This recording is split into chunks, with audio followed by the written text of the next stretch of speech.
रात के ठीक 12 बजे राजस्थान की वीरान जंगलों के बीच खड़ा था भानगढ़ का टूटा हुआ किला। हवा में अजीब सी सड़ांध थी। पेड़ों की शाखाएं ऐसे हिल रही थीं जैसे कोई अदृश्य चीज उन पर बैठी हो। और किले के पीछे एक पुराना कब्रिस्तान।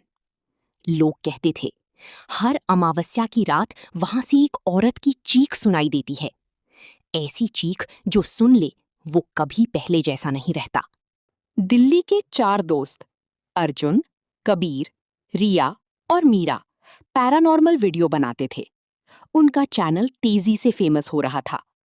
एक दिन अर्जुन बोला, अगर हमें सबसे खतरनाक जगह पर शूट करना है तो भानगढ़ जाना पड़ेगा। रिया डर गई। पागल हो क्या? वहां रात में जाना मना है। यही तो मजा है। मीरा ने मोबाइल में एक पुरानी खबर दिखाई। 2018 में कुछ लड़के रात में कब्रिस्तान गए थे।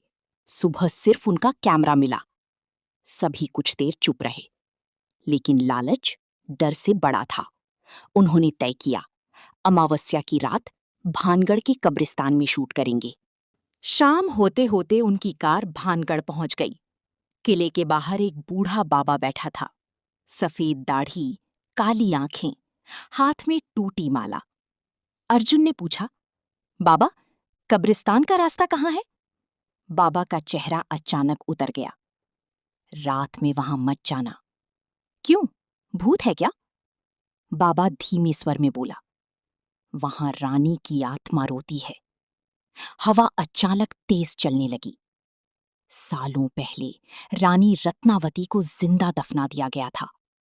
रिया कांप गई। जिंदा? उसकी चीख आज भी जमीन के नीचे गूंजती है। बाबा ने एक और बात कही, अगर किसी औरत की रोने की आवाज सुनो, पीछे मत देखना। रात 11:45 बजे चारों टॉर्च लेकर जंगल के रास्ते कब्रिस्तान पहुंचे। चारों तरफ टूटी कब्रें थीं। कुछ कब्रों पर नाम मिट चुके थे। कहीं कहीं जमीन उभरी हुई थी, जैसे अंदर कुछ हिल रहा हो। कैमरा ऑन हुआ। अर्जुन कैमरे में, दोस्तों, हम अभी भानगढ़ के सबसे खतरनाक कब्रिस्तान में हैं। अचानक दूर से किसी औरत के रोने की आवाज आई। रिया का हाथ कांप गया। रिया, तुम लोगों ने सुना? आवाज फिर आई, इस बार और पास। मीरा ने टॉर्च घुमाई, लेकिन वहां कोई नहीं था। कब्रिस्तान के बीचों बीच एक बहुत बड़ी कब्र थी। उस पर लिखा था, बाकी शब्द मिट चुके थे। जैसे ही अर्जुन कैमरा पास ले गया, कैमरे में एक औरत दिखाई दी। लाल घूंघट, सफेद चेहरा, काली आंखें। लेकिन असली जगह पर कुछ नहीं था। कैमरा गड़बड़ है। अचानक कैमरा अपने आप बंद हो गया और तभी पीछे से किसी ने फुसफुसाया, भाग जाओ। चारों पलटे, कोई नहीं था। मीरा को जमीन के नीचे कुछ चमकता दिखाई दिया। उन्होंने मिट्टी हटाई। एक पुरानी डायरी मिली। डायरी किसी सैनिक की थी। उसमें लिखा था, राजा ने रानी को मौत की सजा दी क्योंकि रानी तांत्रिक से प्रेम करती थी। रिया ने अगला पन्ना खोला। रानी निर्दोष थी, लेकिन उसे जिंदा कब्र में बंद कर दिया गया। अचानक डायरी के पन्नों पर खून फैलने लगा। ये कैसे? और तभी पूरे कब्रिस्तान में औरत की भयानक चीख गूंजी। आ! उनके सामने वाली बड़ी कब्र धीरे धीरे हिलने लगी। मिट्टी खुद ब खुद हटने लगी। रिया रोने लगी, हमें यहां से जाना चाहिए। लेकिन देर हो चुकी थी।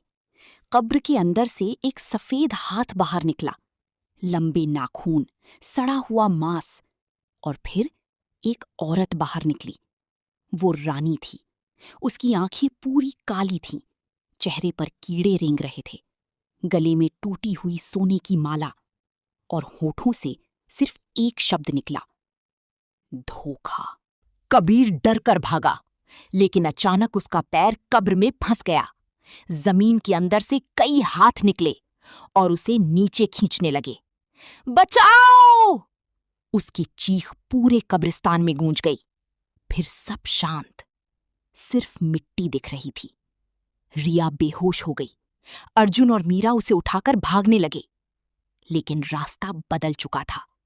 जहां जंगल था वहां अब सिर्फ कब्रें थीं, सैकड़ों कब्रें, और हर कब्र पर लिखा था धोखेबाज। अचानक हवा में रानी की आवाज गूंजी, मैंने प्रेम किया था। चारों तरफ दृश्य बदलने लगे।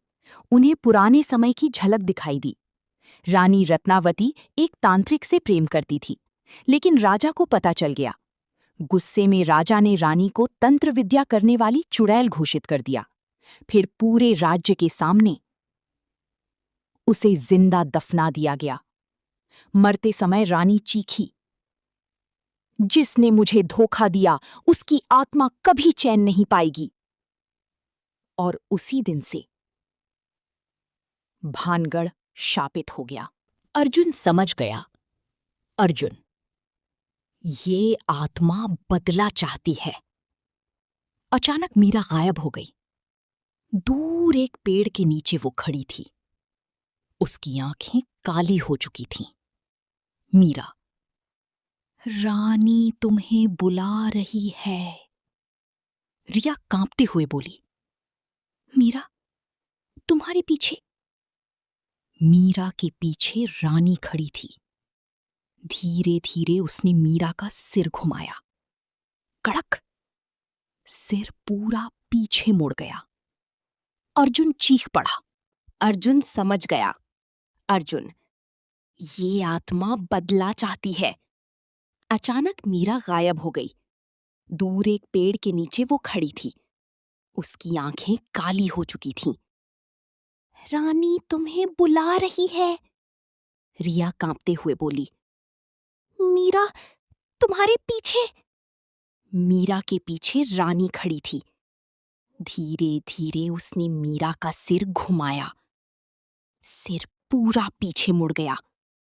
अर्जुन चीख पड़ा। अब सिर्फ अर्जुन और रिया बचे थे।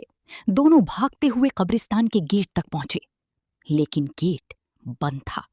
अचानक सारी कब्रों से आवाजें आने लगीं, हमें बाहर निकालो। मिट्टी फटने लगी। सैकड़ों सड़े हुए हाथ बाहर आने लगे। रिया रोने लगी, हम मर जाएंगे। तभी अर्जुन को बाबा की बात याद आई, अगर औरत की आवाज सुनो, पीछे मत देखना। उसी समय पीछे से रानी चीखी, अर्जुन! लेकिन अर्जुन नहीं मुड़ा। रिया डरकर पीछे देख बैठी, और उसी पल रानी ने उसका चेहरा पकड़ लिया। रिया की आंखों से खून निकलने लगा। उसकी चीख रात में गूंज उठी।